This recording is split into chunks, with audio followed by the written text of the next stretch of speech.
ಇನ್ನು ನೀಟ್ ಪರೀಕ್ಷೆ ಬರೆಯೋದಕ್ಕೆ ಹೋದಂಥ ಸಂದರ್ಭದಲ್ಲಿ ಟ್ರಾಫಿಕ್ನಿಂದಾಗಿ ವಿಳಂಬ ಆಯಿತು ಅಂತ. ಅದಕ್ಕೆ ಕಾರಣ ಏನು ಅಂತಂದರೆ ಕೆಪಿಸಿಸಿಯ ನೂತನ ಸಾರಥಿಯಾಗಿ BK ಹರಿಪ್ರಸಾದ್ ಅವರು ಪದಗ್ರಹಣ ಕಾರ್ಯಕ್ರಮವನ್ನು ಹಮ್ಮಿಕೊಂಡಿದ್ರು. ಆ ಕಾರ್ಯಕ್ರಮದಿಂದ ತೊಂದರೆ ಆಗಿದೆ ಅನ್ನೋ ಆರೋಪ. ಈ ಆರೋಪಕ್ಕೆ ಸ್ವತಃ ಕೆಪಿಸಿಸಿ ಅಧ್ಯಕ್ಷ BK ಹರಿಪ್ರಸಾದ್ ಅವರೇ ರಿಯಾಕ್ಷನ್ ಕೊಟ್ಟಿದ್ದಾರೆ. ನಮ್ಮ ಕಾರ್ಯಕ್ರಮದಿಂದ ತೊಂದರೆಯಾಗಿದ್ದರೆ ವಿಷಾದಿಸುತ್ತೇನೆ, ಹೀಗಂತ ಕೆಪಿಸಿಸಿ ಅಧ್ಯಕ್ಷ BK ಹರಿಪ್ರಸಾದ್ ಫಸ್ಟ್ ರಿಯಾಕ್ಷನ್ ಕೊಟ್ಟಿದ್ದಾರೆ. ಇದೇ ವೇಳೆ ಬಿಜೆಪಿ ನಾಯಕರ ವಿರುದ್ಧವೂ BK ಹರಿಪ್ರಸಾದ್ ವಾಗ್ದಾಳಿ ನಡೆಸಿದ್ದಾರೆ. ಬಿಜೆಪಿಯವರು ಸರಣಿ ತಪ್ಪು ಮಾಹಿತಿ ನೀಡುವ ಸುಳ್ಳಿನ ಫ್ಯಾಕ್ಟರಿ ಆಗಿಬಿಟ್ಟಿದೆ. ತಮ್ಮ ವೈಫಲ್ಯವನ್ನ ಮುಚ್ಕೊಳ್ಳಕ್ಕೆ ಕಾಂಗ್ರೆಸ್ ಮೇಲೆ ಗೂಬೆ ಕೂರಿಸ್ತಾ ಕೆಲಸವನ್ನ ಮಾಡ್ತಾ ಇದೆ.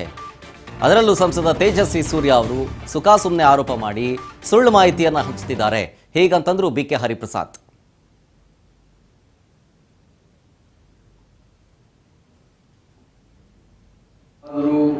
ಯಾವ್ಯಾವ ಹೆಲಿಕಾಪ್ಟರ್ ಹೋದ್ರು ಅವರಿಂದ ನಾವು ಕಲಿಬೇಕಾದೇನಿಲ್ಲ. ಮೋದಿ ಅವರು ಮತ್ತು ಕುಮಾರಸ್ವಾಮಿ ಅವರು ಉತ್ತರ ಕೊಡಬೇಕಾಗಿರೋದು 3 ಬಾರಿ ನೀಟ್ ಪ್ರಶ್ನೆ ಪತ್ರಿಕೆ ಸೋರಿಕೆ ಆಗಿರೋದ್ರಿಂದ 20 ಜನ ವಿದ್ಯಾರ್ಥಿಗಳು ಆತ್ಮಹತ್ಯೆ ಮಾಡ್ಕೊಂಡಿದ್ದಾರೆ. ಅದಕ್ಕೆ ಉತ್ತರ ಕೊಡಬೇಕಾಗಿದೆ. ಆ ಮೋದಿ ಅವರು ಏರ್ಪೋರ್ಟ್ ಅಲ್ಲಿ ಯಾಕಿದ್ರು ಅಂತ ಹೇಳಿ ನನಗೆ ಚೆನ್ನಾಗಿ ಗೊತ್ತಿದೆ, ಅದು ನಾನು ಈಗ ಹೇಳೋದಿಲ್ಲ. ಅದ್ರ ಜೊತೆಗೆ 3 ಬಾರಿ ಪ್ರಶ್ನೆ ಸೋರಿಕೆಗೆ ಉತ್ತರ ಇಲ್ಲ. CBSE ಎಕ್ಸಾಮ್ಸ್ ಪ್ರಶ್ನೆ ಪತ್ರಿಕೆ ಸೋರಿಕೆ ಆಗಿದೆ, ಅದಕ್ಕೆ ಉತ್ತರ ಇಲ್ಲ. UPSC ಎಕ್ಸಾಮ್ಸ್ ಪತ್ರಿಕೆ ಸೋರಿಕೆ ಆಗಿದೆ, ಅದಕ್ಕೆ ಉತ್ತರ ಇಲ್ಲ. ಆದ್ರಿಂದ ತಪ್ಪಿತಸ್ಥರ ಮೇಲೆ ಯಾವುದೇ ರೀತಿಯ ಕ್ರಮ ತೆಗೆದುಕೊಂಡಿಲ್ಲ. ಶಿವರಾಜ್ ಚೌಹಾಣ್ ಸಿಂಗ್ ಅವರು ಮಧ್ಯಪ್ರದೇಶದ ಮುಖ್ಯಮಂತ್ರಿಗಳಾಗಿದ್ದಾಗ ವ್ಯಾಪಂ ಘೋಟಾಳ ಅಂತೇಳಿ ದೊಡ್ಡ ಹಗರಣ ಆಗಿತ್ತು. ಅದರಲ್ಲಿ 45 ಜನರ ಅನುಮಾನಾಸ್ಪದವಾದ ಸಾವಾಗಿದೆ. ಇವೆಲ್ಲವನ್ನು ನೋಡಿದಾಗ ಲಕ್ಷಾಂತರ ರೂಪಾಯಿನ ಹಗರಣ, ಇವೆಲ್ಲಕ್ಕೂ ಉತ್ತರ ಕೊಡದೇ ಇರ್ತಕ್ಕಂಥದ್ದು. ಪರೀಕ್ಷೆ ಬಂದಾಗ ಪರೀಕ್ಷೆ ಚರ್ಚಾ ಅಂತೇಳಿ ಒಬ್ಬ ಫೇಕ್ ಡಿಗ್ರಿ ಇಟ್ಕೊಂಡಿರೋ ಮನುಷ್ಯ ಪರೀಕ್ಷೆ ಬಗ್ಗೆ ಮಾತಾಡಿದ್ರೆ ಇದೇ ದುರಂತ. ಅದು ಫೇಕ್ ಡಿಗ್ರಿ ಇಟ್ಕೊಂಡಿದ್ದಾರೆ. ಇವ್ರದ್ದು ಈಗೆಲ್ಲ ಕುತಂತ್ರಗಳು ನಮ್ಮ ಮೇಲೆ ಕೂಗೆ ಕೂರಿಸೋದು ಬೇಡ.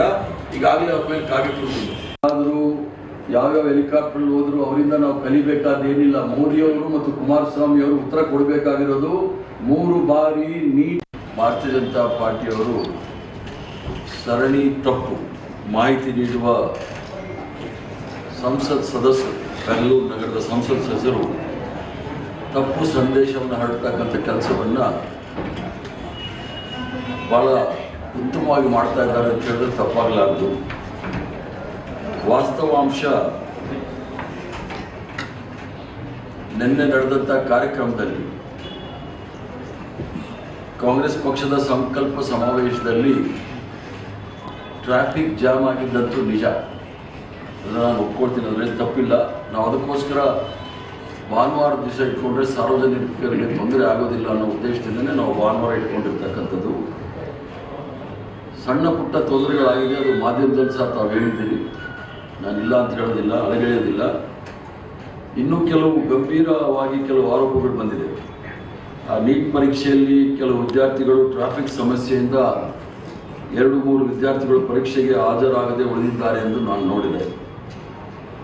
ಈ ಕಾರ್ಯಕ್ರಮದ ಇಂಥ ಪ್ರಮಾದ ನಡೆದಿದೆ ಅಂತ ಏನಾದರೂ ಯಾವುದಾದ್ರೂ ವಿದ್ಯಾರ್ಥಿನಿಗಳು ಈ ಕಾರ್ಯಕ್ರಮದಿಂದ ಅವ್ರಿಗೇನಾದರೂ ತೊಂದರೆ ಆಗಿ ಪರೀಕ್ಷೆಯಲ್ಲಿ ಅವ್ರು ಹಾಜರಾಗಲಿಲ್ಲ ಅನ್ನೋದಿದ್ದರೆ ನಾನು